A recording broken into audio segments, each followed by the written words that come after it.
Well, the international break is very much upon us now.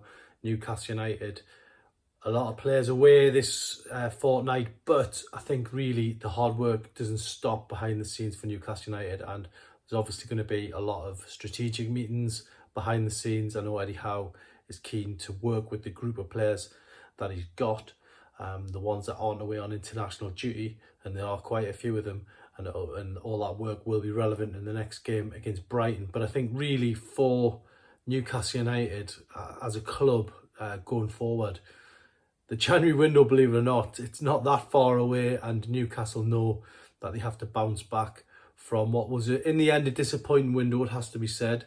But certainly it was a better window in the summer than it was the previous January. Newcastle can't afford the next winter window to not deliver a new signing like they did last year. So I think really those meetings take place now. It feels like it's settled down between Eddie Howe and Paul Mitchell.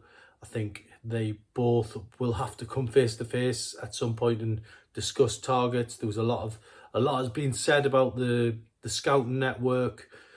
Is it fit for purpose? Well, that should all now have been tweaked, and Newcastle should be, looking forward. And the next window for me is going to be crucial, because I think by the time we get to January, we're going to know exactly what this season's going to be about for Newcastle United. They're currently 7th in the table.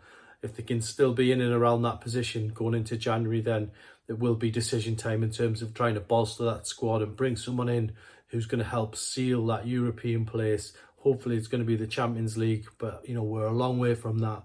But ultimately January's crunch time really in terms of getting those signings exactly right. So Eddie Howe, a lot of hard work ahead. He knows that. He admitted it himself in his press conference at Goodison Park the other night. The players have been told to just totally focus in the next fortnight. They've got to be ready for that Brighton game, because it is a key game. It is quite a while away, but it's a key game because, Brighton are just above Newcastle in the table. Newcastle have got to make that statement and beat Brighton. So the hard work on the training ground will take place, but also, as I say, those meetings behind the scenes starting to whittle down that short list for January now taking place.